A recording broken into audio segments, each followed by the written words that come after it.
उनकी नजर में इनकी कीमत, इनका मूल्य एक कुत्ते के बच्चे से ज्यादा नहीं है।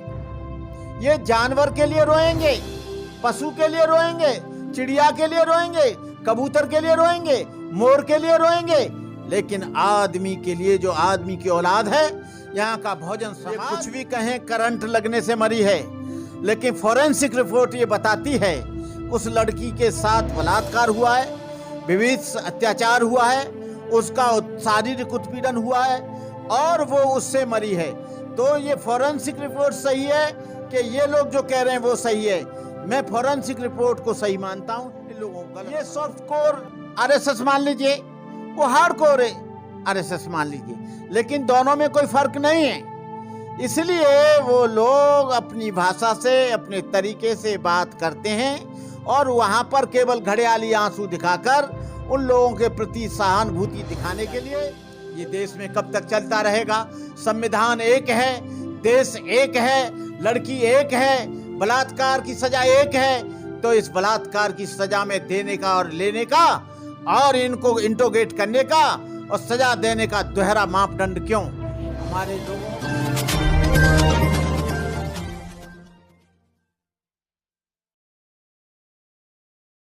जय भीम, नमो बुद्धाय। साथियों, आप देख रहे हैं एनबी न्यूज़ 24/7 नीलम बोध के साथ। साथियों, हाथरस की घटना को अभी हम भूले ही नहीं थे कि दिल्ली में एक बार फिर से हाथरस जैसी घटना को अंजाम दिया गया मन चले लोगों के द्वारा। तो उसी विषय पर चर्चा करने के लिए आज मेरे साथ में है करुणाकर भंते जी। उन्हीं से जानना चाहूँगी, भंते जी, जिस तरह से इस घटना को अंजाम दिया, एक मासूम बच्ची मात्र 9 साल की, और दरिंदों ने जिस दरिंदता को पार किया, क्या कहना है इस पर?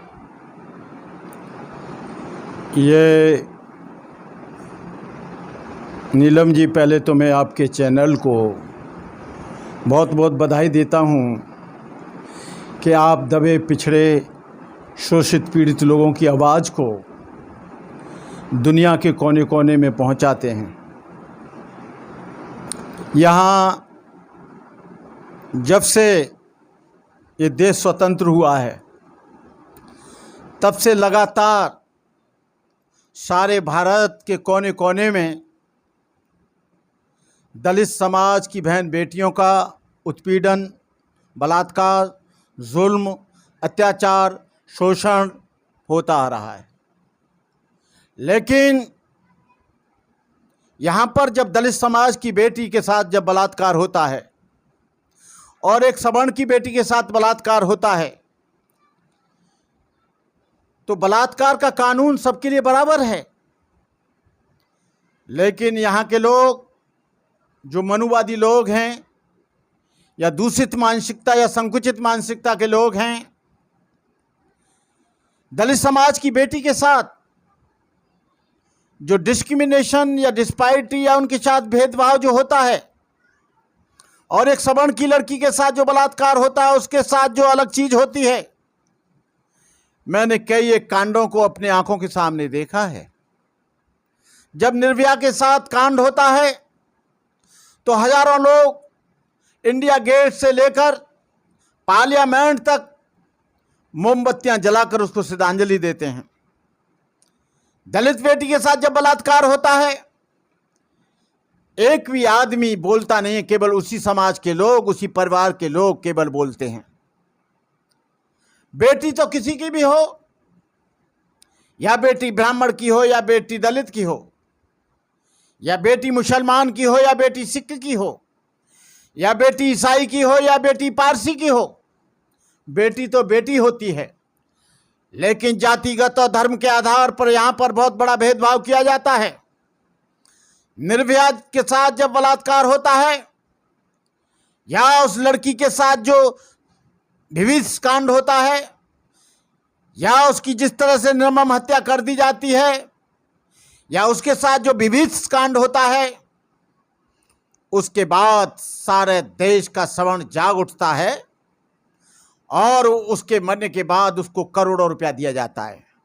लेकिन जैसे ही यहाँ पर अभी जो 9 साल की बच्ची के साथ बलात्कार हुआ और उसको जला दिया गया, और जलाने के बाद हमारे केजरीवाल जी जाते हैं कि हम 10 लाख रुपए देंगे। केवल दलित समाज की बेटी की कीमत और उसके बलात्कार की कीमत, उसके साथ इस जुल्म अत्याचार की कीमत, उसके साथ इस विभत्स कांड की कीमत केवल 10 लाख रुपए, और सवर्ण की बेटी के साथ 1 करोड़ रुपए। सवर्ण के लिए सारा देश का आदमी, सारे देश का मीडिया, सारे देश का जो मीडिया है, चाहे वो गवर्नमेंट का मीडिया हो या प्राइवेट सेक्टर का मीडिया हो, वो चीख चीख कर निर्भया कांड को चिल्लाता है। लेकिन इस दलित बेटी के साथ, वाल्मीकि बेटी के साथ जो बलात्कार हुआ है, उसके बारे में एक भी मीडिया, जो गोदी मीडिया है, एक भी आदमी उसके बारे में बात नहीं करता। सवाल यहां पैसे का नहीं है। जब यहां पर कांड होता है, प्रियंका रेड्डी के लोगों को कैप्चर करके, उनको अरेस्ट करके कुछ ही दिनों में इनकाउंटर कर दिया जाता है। लेकिन हम भारत सरकार से और यहाँ की पुलिस प्रशासन से निवेदन करना चाहते हैं कि वो जो इस बेटी के साथ जो बलात्कार हुआ है, उन लोगों को पकड़कर इनकाउंटर किया जाए, उन्हें कड़ी से कड़ी सजा दी जाए या उनको फांसी की सजा दी जाए। वो लड़की शमशान में जाती है और शमशान में उसको जला दिया जाता है। शमशान में जलाने का ये अधिकार किसने दिया? पहले उस लड़की का पोस्टमार्टम होना चाहिए था। पोस्टमार्टम होने के साथ जो अपराधी हैं उनको इंट्रोगेट करना चाहिए था, और इंट्रोगेट करने के बाद उनको जेल के सींचों में ठोककर और उसके मुआवजे को, जो करोड़ों की तादाद में जो निर्भया कांड में दिया गया, वो करना चाहिए था।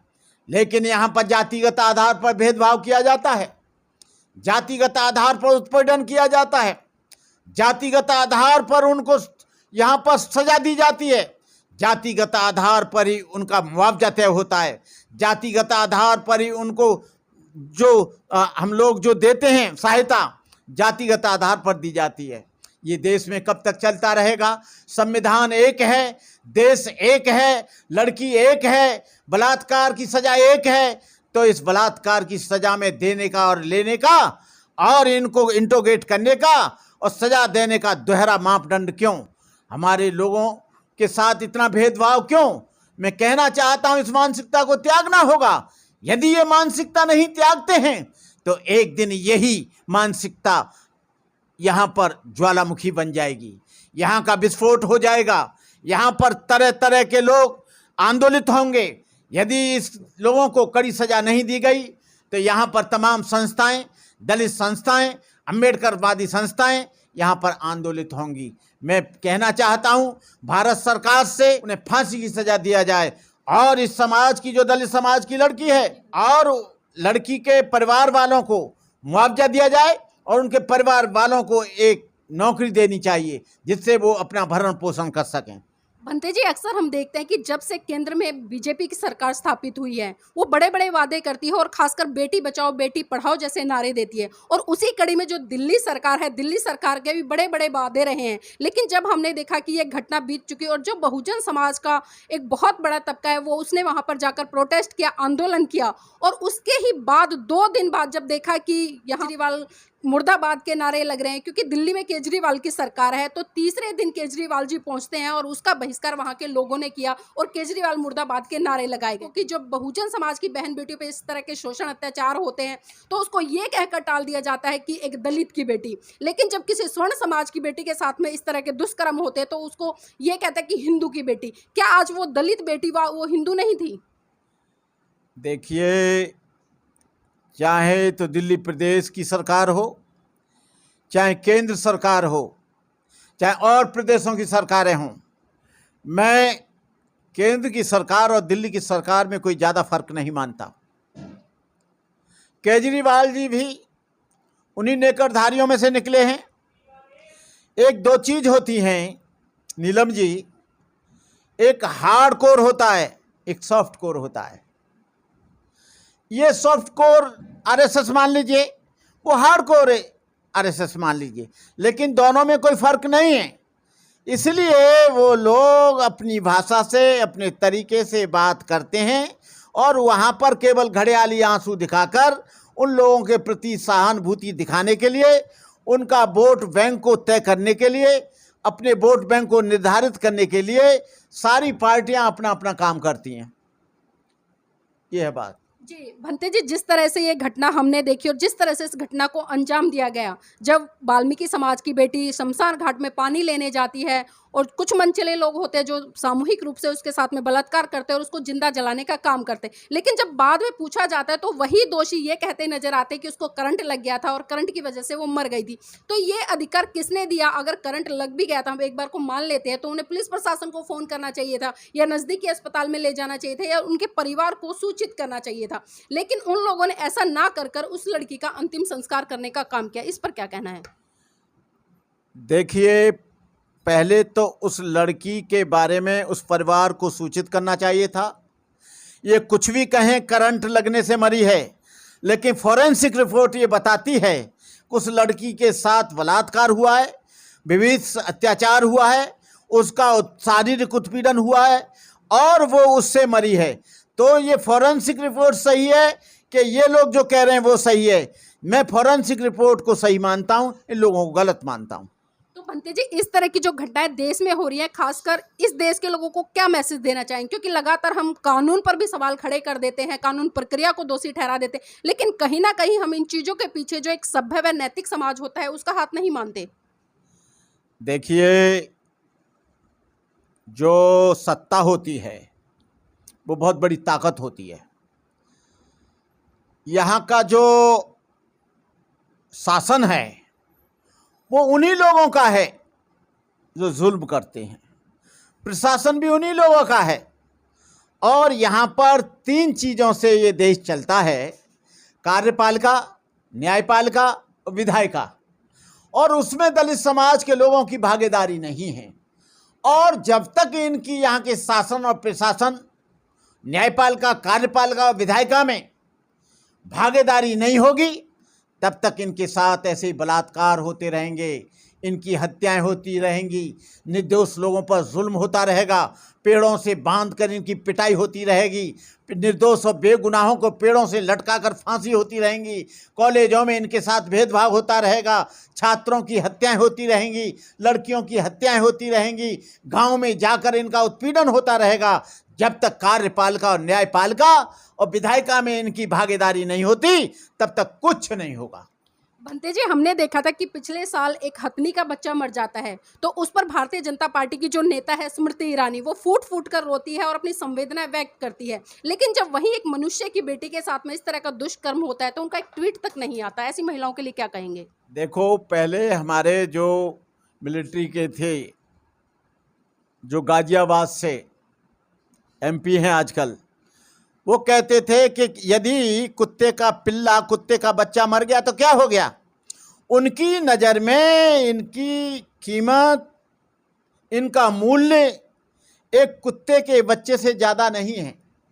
ये जानवर के लिए रोएंगे, पशु के लिए रोएंगे, चिड़िया के लिए रोएंगे, कबूतर के लिए रोएंगे, मोर के लिए रोएंगे, लेकिन आदमी के लिए, जो आदमी की औलाद है, यहाँ का बहुजन समाज, इनके लिए कुत्ते बिल्ली से ज़्यादा कुछ नहीं। लेकिन यहाँ के बहुजन समाज को भरमा लिया जाता है और भरमा कर वो वोट भी उसी में देते हैं। लेकिन इनको आज तय करना होगा, आज इनको निश्चित करना होगा, आज इनको इस बात के बारे में गंभीर चिंतन करना होगा कि आज हमारे ऊपर सदियों से जुल्म क्यों हो रहा है। और इसलिए बाबा साहब डॉक्टर अम्बेडकर ने कहा था कि जब तक तुम्हारी भागीदारी यहाँ के तमाम न्यायपालिका, कार्यपालिका और संसद और विधायिका में नहीं होगी, तुम लोग यहाँ पर जीना पशु से कम नहीं, ये तुम्हारी जिंदगी पशुतर से ज़्यादा है। जी, तो ये थे हमारे साथ में भंते जी, जिन्होंने ही बड़े अच्छे तरीके से अपनी बात को रखा और खासकर बहुजन समाज के लोगों को बहुत बड़ा मैसेज दिया है कि बहुजन समाज के लोगों को अपने महान पुरुषों को पढ़ना पड़ेगा और उनके द्वारा जो दिए गए मार्ग है उनको मनोसात करके आगे बढ़ना होगा ताकि इस तरह की घटनाओं को हम रोक सके। इन्हीं शब्दों के साथ आपसे विदा लेंगे। जय भीम, नमो बुद्धाय। अपना चैनल, आपका चैनल, समाज का चैनल, देश का चैनल NB News 24/7 को आप लाइक करें, सब्सक्राइब करें और ज्यादा से ज्यादा इसकी वीडियो को शेयर करें ताकि हर खबर को मैं आप तक